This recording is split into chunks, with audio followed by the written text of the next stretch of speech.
This is Media Watch, a roundup of some of the stories making news across China. Yet another cold front is on the way for China, according to the country's weather forecasters, and that could worsen the current energy shortage. Xinhua.net reports that ships which transport coal from the northeast of the country could be trapped in harbours by frozen seas. A wave of cold air from the northwest is expected to head east and south, bringing temperatures of as low as 10 degrees Fahrenheit and possibly as low as 0 degrees in some places. Around 40% of the Bohai Bay, mainly the northern part, is already frozen. Weather experts say the freeze could extend to the southern area where many of the coal ports are located. Around 70% of the country's coal is used to generate electricity. Now, to ensure residential power demand, many cities have already put limits on supplies to industry, especially large consumers such as chemical and cement plants. Prices for residential land in a number of Chinese cities, including the capital Beijing, overtook commercial land lots last year. The China Daily reports that this is the first time that average residential land prices as a whole surpassed commercial land lots in any major Chinese cities. Figures issued by the country's Ministry of Land and Resources show that in the fourth quarter of last year, the average price of residential land was over $60 per square foot, while commercial land was valued at $50. And analysts quoted by the paper say it's an unhealthy trend as far as China's real estate market is concerned. Normally speaking, both the price and return rate of commercial units is much higher than residential units. The cost of residential land in general shot up dramatically last year as the soaring price of residential properties made it more valuable. Staying with the China Daily now, and the paper carries an article which says government websites are easy prey for hackers. The paper says official websites are poorly maintained and have insufficiently clear monitoring.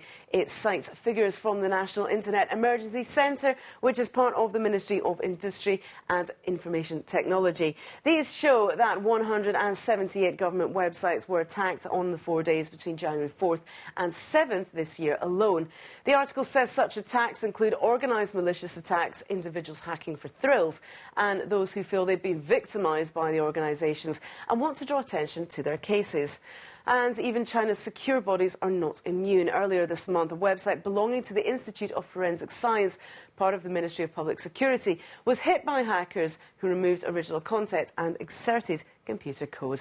Now, the state-controlled People's Daily has published an official report on the performance of local governments' reaction to events that led to extensive online debate. According to the paper, the report aims to provide a reference for local governments to improve their control of public opinion and level of administration. One unusual index used in compiling the results was the inclusion of what is called foreign media attention. This was based on the number of mentions of such events by major overseas media outlets such as Reuters, the BBC, AP or the New York Times. The paper added that the report focused on transparency of information and governmental credibility. In terms of rankings, the Xinjiang Autonomous Government came first, while Chengdu's local government fared worst. NetEase.com carries a report on a group of young rural women training to work in foot massage parlours. It says the aspiring masseuses have to study the theory as well as the practical aspects of the job. They must learn and be able to identify all the correct pressure points on the feet. But it's tough physical labour too. The same movements over and over again lead to aches and pains, and the students must train their fingers and arms each morning. They also undergo entrance training, learning how to behave correctly when dealing with the clients. The report says that while physical strength isn't too great a problem for these rural women, etiquette can be. It's not all bad news, though. Once they receive their National Professional Masseur certification, they can earn salaries of between $300 and $500 a month, far more than anything available in their rural hometowns. In an unusual expression of concern over the deteriorating environment, around 20 young people held a demonstration in the Guangdong subway by going trouserless. According to the Times Daily newspaper, the protest aimed at drawing attention to protecting the environment and living a low-carbon lifestyle. The clothes the youngsters did wear bore the slogans such as "Rescue the Earth." The paper quoted one participant who said, "The Earth will be destroyed if we leave it like this." But repeating this fact hundreds of times in a textbook won't catch anyone's eye. We feel this is a much more effective way of attracting attention and making people sit up and take notice. However, subway staff weren't so happy. They complained that the cause was good, but the young demonstrators should have informed them in advance, as their behaviour might have disrupted public order.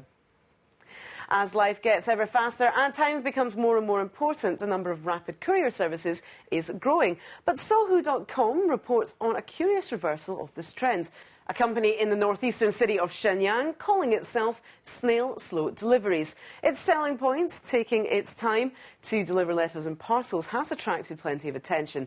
The idea behind the so-called slow delivery is to store clients' letters, good wishes and even prayers and send them on at a specified time of the customer's choosing in the future. The founder of the company says he is convinced the business model has great potential. He says senders will be able to express their wishes in advance and then rely on his company to deliver them at the right time. However, the website reports that there are some who worry that if the delivery is too far in the future, the recipient's address may have changed or the company may even have gone out of business. And that's today's Media Watch. In fact, that's all for now from the team here at BON News. Thanks for watching. We'll see